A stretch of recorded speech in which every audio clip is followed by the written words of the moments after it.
After some 10 years of on-orbit assembly, the building phase is nearly over. The new crew on the International Space Station is set to launch the next stage of the station's life on orbit.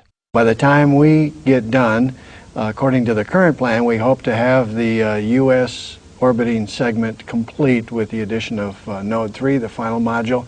There'll still be some assembly on the Russian side to go, but most of the assembly will be done and we'll be in the transition to full utilization.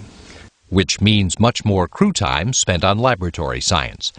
But Expedition 22 and 23 has its list of assembly tasks, starting with using Canadarm2 to relocate an external stowage platform and to move pressurized mating adapter number 3 to the nadir side of the Unity module. Then flight engineers Oleg Kotov and Max Sarayev make a spacewalk to outfit Mini Research Module 2.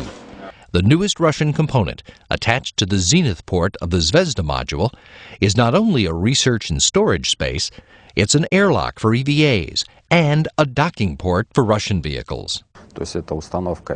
We need to install additional antennas, we need to install some additional hardware for a full activation of this module, and that's going to be the primary objective of Oleg and my EVA.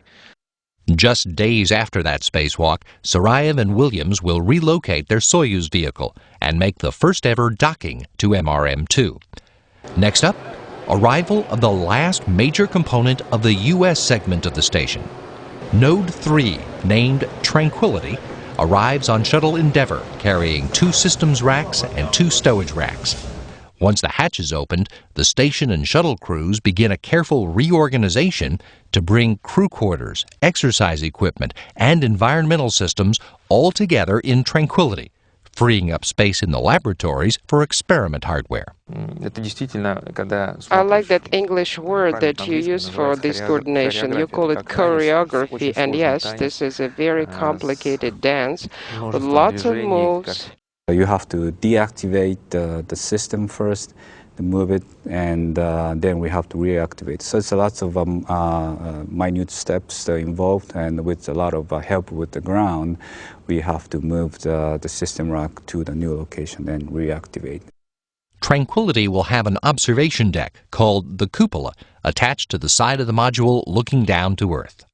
A cupola, which will have 7 windows in it, and basically give you a hemispherical view outside, pointing to the ground, so be able to look in all directions at one time. And as much as I enjoyed Earth observation the last time, I'm really looking forward to being able to view the Earth through the cupola. The cupola will also house a second control station for Canadarm2. While Expedition 22 completes the rack transfers, Noguchi and T.J. Creamer also work in the Kibo laboratory, preparing the payload airlock and a new small robotic arm that will expand science operations in the Japanese lab complex. TJ and I will assemble the airlock pumps to make it available for the external use.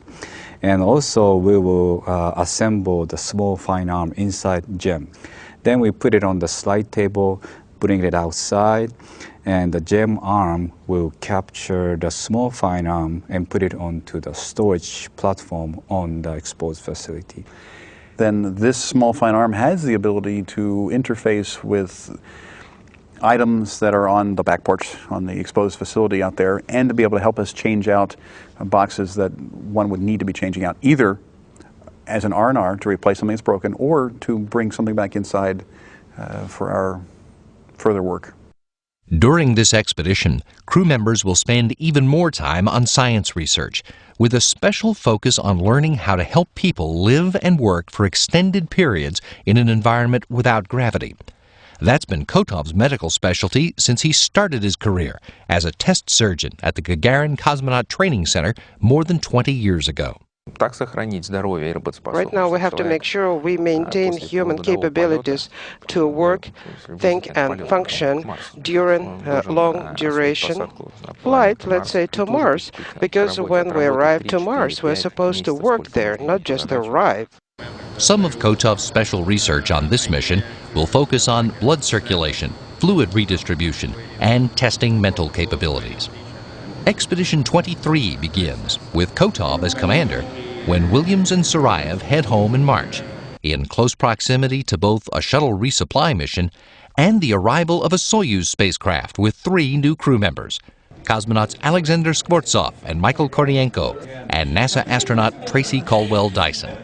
They'll be settling in during the time when Noguchi and Creamer prepared the station for demonstration flight tests of the Dragon spacecraft, developed under NASA's Commercial Orbital Transportation Services program. Soichi and I actually have to run some cabling behind the walls, under the decks, around to enable the space station to be able to send commands and interact with the vehicle as it begins its rendezvous approach. That test rendezvous is targeted to take place after Kotov, Noguchi, and Creamer return to Earth in late spring, with the International Space Station in shape for the next step on its mission of discovery.